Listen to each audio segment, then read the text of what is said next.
नमस्कार सभी को। द हिंदू के एनालिसिस में आप सभी को स्वागत है। आज 18 सितंबर 2022 है और सबसे पहले सबको कॉन्ग्रेचुलेशन कि हमारे देश में चीता आ चुके हैं। चीता from Namibia get a new home in India. तो सबसे पहली खबर, सबसे बढ़िया खबर आपको, बढ़िया खबर से शुरुआत करते संडे है और आपने एक हाथ में चाय ले लीजिए और दूसरे हाथ में न्यूज़पेपर के टुकड़े मतलब अपना फ़ोन, और अपने आप को ईयरफोन लगा लीजिए अपने कानों में और सुनिए मेरी बात को, फटाफट से सारी चीज़ सुनेंगे क्योंकि मैंने भी बहुत एनालाइज करा है इस द हिंदू को और फिर आपको बता रहा हूँ। तो देखो, एक स्टोरी के टाइप में सारा बता दूंगा। तो पहली खबर है, cheetahs from Namibia get a new home in India. तो जो चीता थे ये नाम्बिया से इंडिया में लाए गए हैं।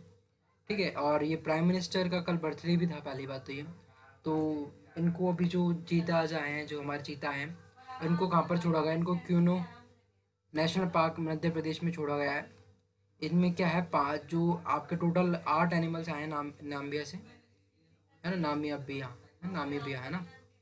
तो और यहाँ पर जो है, इनमें से 5 फीमेल्स हैं, है ना, जो कि विंदुक है ना, और बाकी जो 3 मेल्स हैं ना। ठीक है। इसके अलावा ये क्या माना जा रहा है कि 1952 में ही ये जो चीतास थे ना वो एक्सटिंक्ट हो चुके थे। 1952 के बाद इंडियाज़ में चीता नहीं थे। तो अब चीता को वापस लाया जा रहा है और एक कोशिश की जा रही है कि वापस इंडिया में सर्वाइव करने लगे। और क्योंकि आपके नाम्बिया की और अपनी इंडिया की जो एक तरह से जियोलॉजिकल लोकेशन है वो सेम ही तरह की है कि यहाँ पर जो एनवायरनमेंट है वो सेम मिल जाएगा। तो पहले 1 महीने रख कर देखेंगे। जैसे कि होता है ना, कोई मेहमान आपके घर में आता है तो पहले उसको देखते हैं कि हाँ भाई आपके हिसाब से चल रहा है नहीं चल रहा है। अगर वो चीता, अगर आप यहाँ पर सही से सर्वाइव करने लग गए तो यहाँ पर छोड़ दे जाएंगे। सेकंड चीज़ है, China blocking listing at Lashkar commander Sajid mister Mir at UNSC, United Nation Security Council, है ना। इसमें क्या होता है आपका, ऐसे लोगों को डाला जाता है कि जिनके जो बहुत ज़्यादा मोस्ट वांटेड हैं, जिनके बहुत ज़्यादा टेररिज्म में इनका हाथ है। तो ये आपका लश्कर ए तैयब, एक कमांडर साजिद मिर जिनका नाम है ना, वो एक सबसे बड़े टेररिज्म में नाम है ना। लेकिन इसमें इसके पीछे देखो, इस आदमी के पीछे लगा एक तो यूएस और इंडिया, क्योंकि दो जगह इन्होंने बहुत बड़े, एक तो इंडिया में 26/11 का अटैम्प्ट, मुंबई टेरर में इनका कमांडर था मैं, है ना। तो इस तरह से इनका हाथ बहुत माना जाता है कि ये टेररिज्म में, तो इनको डालना चाहिए यूएनसी में, है ना। और ये बहुत बड़े एक तरह से आतंकवादी हैं। पर चाइना इनको बचाने में लग रहा है, बोला कि नहीं नहीं ये इनको मत डालो यार ऐसे। चाइना ना हमेशा एक दो डबल फेस गेम खेलता है। ये देखो यहाँ पर लिखा हुआ है डबल फेस गेम, क्योंकि अभी एसयू, शंघाई कॉरपोरेशन ऑर्गेनाइजेशन की जो मीटिंग हुई थी समरकंद में, है ना, वहाँ पर क्या हुआ था, वहाँ पर ही साफ बोला था चाइना ने कि यार हम टेररिज्म का एक तरह से हम विरोध करते हैं। बट वो अब यहाँ पर डबल गेम खेल रहा है, वो टेररिस्ट को ही जब यूएनएससी में डाल नहीं रहा, तो भैया इसका मतलब ये है कि वो आतंकवाद खत्म करना नहीं चाहता, वो पाकिस्तान के सपोर्ट में है। और चाइना का ये डबल फेस और ये दो बातें करना बहुत ज़्यादा भारी पड़ता है, और हमेशा ही इसने ये दिखाया है। ठीक है। इसके बाद थर्ड खबर है, joblessness blow pre Covid levels, finance minister ने कहा है। तो इसमें क्या क्या है देखिएगा, आप देखेंगे कि अभी जैसे इकोनॉमी धीरे धीरे रिकवर हो रही है, तो यहाँ पर माना जा रहा है कि धीरे धीरे एम्प्लॉयमेंट बढ़ेगा, धीरे धीरे लोगों को रोजगार मिलेंगे। और एक खुशखबरी आपको देना चाहूँगा कि एसएससी का नया नोटिफिकेशन है कल ही, जिसमें 20,000 से ज़्यादा वैकेंसी है। तो अगर आप फॉर्म फिल करना चाहते हो तो प्लीज़ फिल कर दीजिए। तो देखिए अभी हम बात करते हैं यहाँ पे, तो बेरोजगारी बहुत चरम सीमा पे चल रही है, वैसे भी आपको मालूम है। पर अभी माना जा रहा है कि जैसे आपकी इकोनॉमी रिकवर करेगी, वैसे वैसे आपका इन आपका जो एम्प्लॉयमेंट है वो बढ़ेगा, आपको रोज़गार मिलेगा। ठीक है। अभी माना जा रहा है कि जैसे खरीफ की जो फसल में खराबी आई है, तो उससे क्या फूड इन्फ्लेशन जो है वो डाउन होगा ना, उसके लिए थोड़ा सा चिंता का विषय है। वैसे इंडिया इन्फ्लेशन जो है वो धीरे धीरे कंट्रोल में आ गया। जैसे आपने सुना होगा, अभी थोड़े दिनों पहले, 2 3 दिन पहले खबर आई थी कि किस तरह से अगस्त में पीक पर था, है ना, 7% से ऊपर चला गया था। तो ये एक तरह का थोड़ा सा बुरा था, लेकिन अब धीरे धीरे मना रहे हैं कि कमिंग मंथ्स में धीरे धीरे मॉडरेट हो जाएगा, है ना। ठीक है। इसके बाद एक मेन खबर थी कि Jayamala's case flags gap in private ownership norm for, ये एक तमिलनाडु का केस है जिसमें एक एलिफेंट है जिसका नाम जयमाला यहाँ पर रखा गया, लेकिन असली में इसका नाम कुछ और है ना। ठीक है। इसका नाम जयमाला एक तरह से क्या बोलते हैं, ये अखबार में रखा गया है, ठीक है ना। तो इसके संग ऐसे हुआ था कि इसको मारा गया है, परेशान किया गया है और इसको मतलब जेल में एक तरह से कैद करके रखा गया है। तो ये एक तरह से ये आपके एनिमल जो एक्ट है उसके विरुद्ध जाता है, क्योंकि आप किसी एनिमल्स को इस तरह से परेशान नहीं कर सकते। तो इसमें माना जा रहा था कि असम जो है, असम और तमिलनाडु दोनों के बीच में एक तरह से ये लड़ाई का मुद्दा बन चुका है, क्योंकि असम के थ्रू लीज आपके लिस्ट पर ये तमिलनाडु को आई थी। और तमिलनाडु में अभी एक वीडियो वायरल हुई थी जिसमें जो महावत था वो हाथ ने जो ये जयमाला है इसको मार रहा था, है ना। और एक तरह से माना जा रहा था कि मंदिर के अंदर इसको रखा गया था, ठीक है, वहाँ पर इसको मारा गया। और अब इस केस में आसाम अपना चाहता है कि हम भी इसमें हम इस केस में मतलब हम देखना चाहते हैं कि कैसे हालत है, और हम इस केस में थोड़ा सा अपनी घुसना चाहते हैं, लेकिन तमिलनाडु इसमें घुसने नहीं दे रहा। इस चक्कर में थोड़ा सा ये लड़ाई का पॉइंट बन रहा है, ठीक है। इसके बाद देखिए, इसके बाद और खबरें हैं। Startup to tech movies to Kashmir. तो ये कश्मीर में पहले देखो, कश्मीर में 30 साल बाद वापस सिनेमाज की एंट्रीज हो रही है, और इसके पीछे रीज़न सबसे मेन जो है वो है जादू। ये कंपनी है जिनकी फाउंडर है राहुल नेहरा है। तो अभी ये क्या कर रहे हैं, ये कश्मीर में आपके सिनेमा खुलने वाला है। तो ये ज़्यादा मेन खबर नहीं, लेकिन फिर भी मैंने डाल दिया, ठीक है। इसके बाद कुछ इधर कुछ पेज पे कोई खबर मेन है नहीं, ठीक है। Gujarat is no Pakistan, Fadnavis on state cleaning mega project.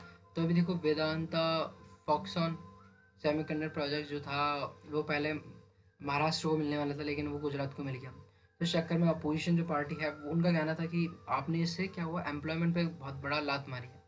कैसे लात मारी, क्योंकि यार देखो, अगर जहाँ पर भी कंपनीज खुलेगी, जहाँ पर आपकी जैसे कॉमनली बात करके कहीं फैक्ट्री खुलती है, तो वहाँ पर लोगों को रोजगार मिलता है।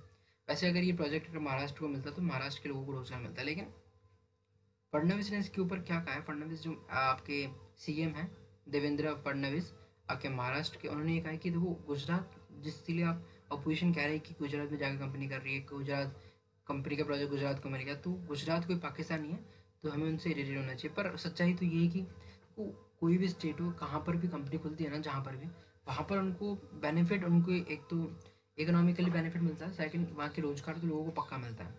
दोनों तरह से कम आपके स्टेट को फ़ायदा होता है। लेकिन कोई बात नहीं, अब ये सीएम है तो कह सकते हैं कुछ भी, ये खबर थी, है ना, ठीक है। इसके ऊपर देखिए लिखा हुआ है कि However, the opposition party continued to attack the Shinde Fadnavis government for letting the mega project, बहुत बड़ा प्रोजेक्ट था भैया ये, पर अब नहीं हाथ में आया था महाराष्ट्र की, कोई बात नहीं। पर ये थोड़ा फडनवीस के लिए थोड़ा नाक सिरदर्द बना हुआ है, मतलब, है ना, क्योंकि अपोजिशन पार्टी जब बोलती है तो आप कुछ कर नहीं सकते, ठीक है। इसके बाद ये माना जा रहा है कि देखो, इसके बाद एक और बहुत मेन है कि 10% quota for STs from next week KCR, है ना।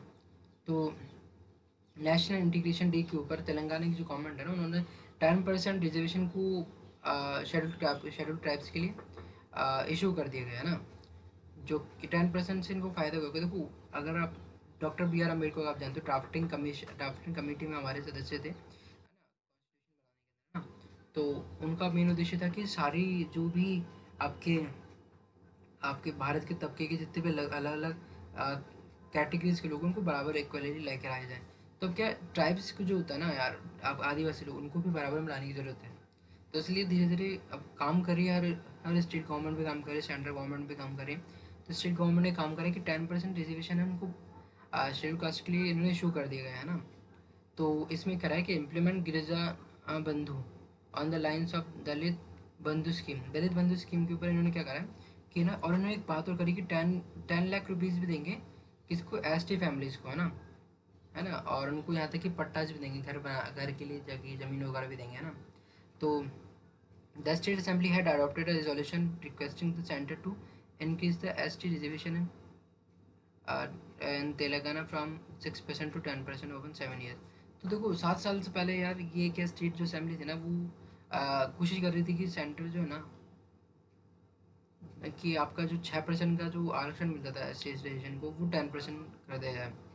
बट उस पर कोई अभी तक कुछ काम नहीं हुआ, तो इस चक्कर में फिर इनको लेना पड़ा, और 10% quota for S T from next week से उनको मिल लग जाएगा 10% कोटा, ठीक है। इसके बाद ये एक वोट बैंक पॉलिटिक्स वाली चीज़ हमारे काम की होती नहीं है, क्योंकि ये ज़्यादा काम की नहीं होती। पर हाँ, ये Jaishankar to hold talks with Blinken है ना।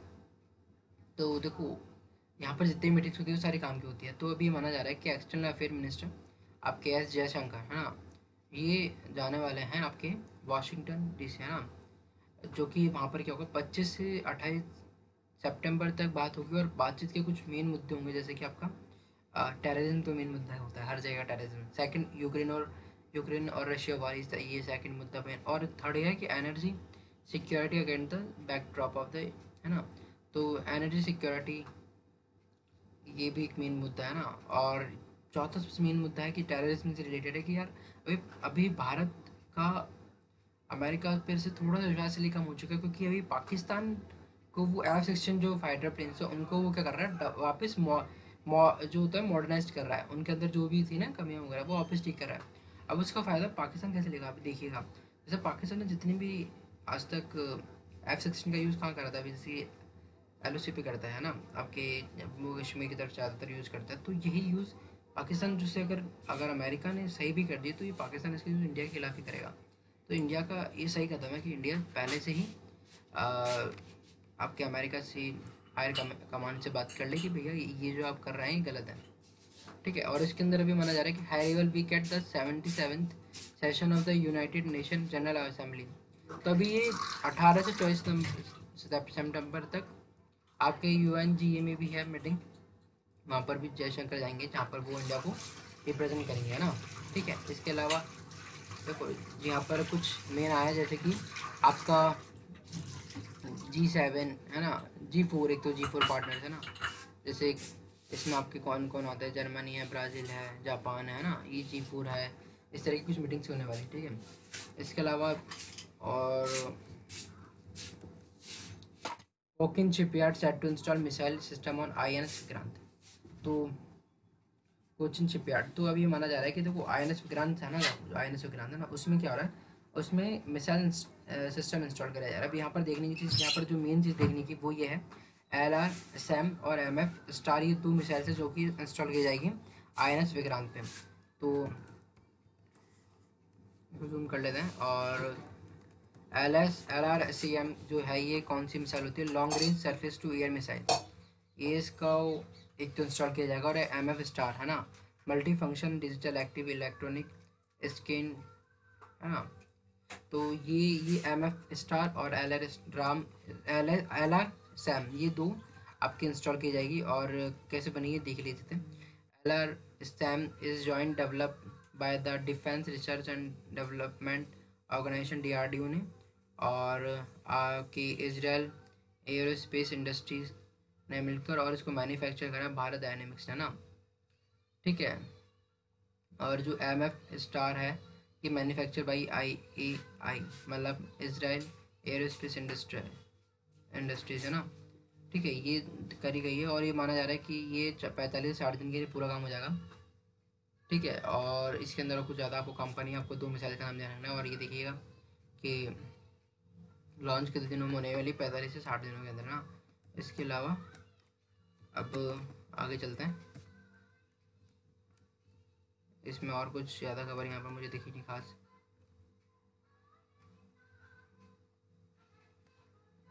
अब ये क्या है कि एक ये pressure mounts on Russia amid setbacks.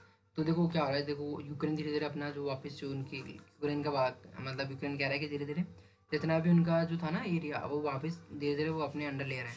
पहले रशिया ने ले लिया था, लेकिन धीरे धीरे यूक्रेन वापस अपने सही से काम करने लगा है और वो अपना एरिया था वो वापस अपने अंडर में लेने लगा है।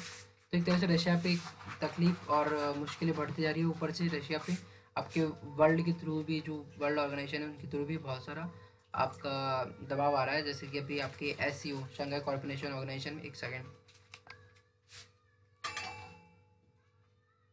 शंघाई कॉर्पोरेशन ऑर्गेनाइजेशन में जो मीटिंग हुई थी उसमें भी अभी आपका किस तरह से यूक्रेन और रशिया वार को एक मेन मुद्दा बनाया गया था। तो एक तरह से रशिया पे एक बहुत बड़ा सा तकलीफ सीन देखने को मिल रही है।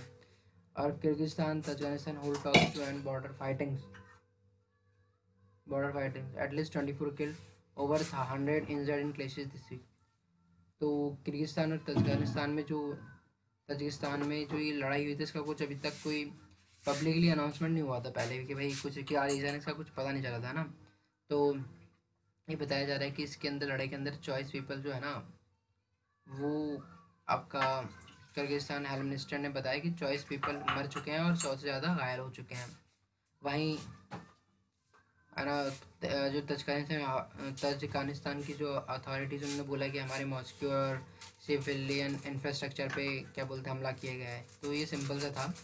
इनके जो प्रेसिडेंट है किर्गिस्तान के, वो है सदर जयप्रोव, है ना। और तजाकिस्तान के हैं एमोमिल एमोमाली रहमान, है ना। ये तो है, ठीक है। इसके बाद है कि Israel strike on stadium airport 5 shoulders. तो इसराइल ने क्या करा था, आपके डेमास्कस इंटरनेशनल एयरपोर्ट पर हमला करा, जहाँ पर उनके 5 शोल्डर्स मर गए।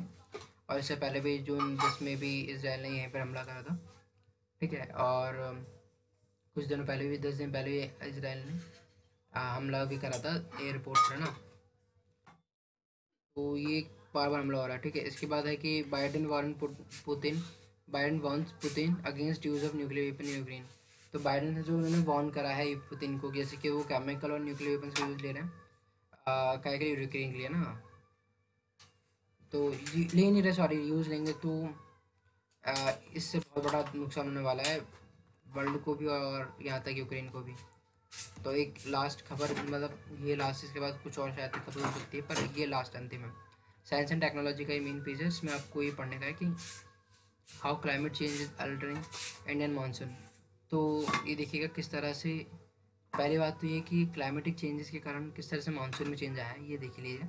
और global warming increase the fluctuation in the monsoon. तो ग्लोबल वार्मिंग किस तरह से बढ़ रही है, वैसे आपका मानसून में फ्लक्चुएशन हो रहा है कि यार एक छोटे दिन में ही ज़्यादा बारिश हो रही है, और लॉन्ग ड्राई पीरियड कभी कभार बहुत दिनों तक अकाल ही पड़ रहा है, ठीक है। और इसके कारण देखेंगे कि आप इस बार मध्य प्रदेश, एमपी, गुजरात, राजस्थान और महाराष्ट्र के कुछ जगहों में बहुत ज़्यादा रेनफॉल हुई है। यहाँ तक कि जैसलमेर बीकानेर में बहुत अच्छी बारिश हुई है इस बार। तो इसका कारण क्या माना जा रहा है आपको, एक तो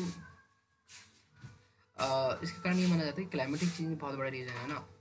तो इसको आप देख लीजिएगा, बाकी कुछ है नहीं इसमें, क्लाइमेटिक चेंज का मेन रीज़न बताया गया है।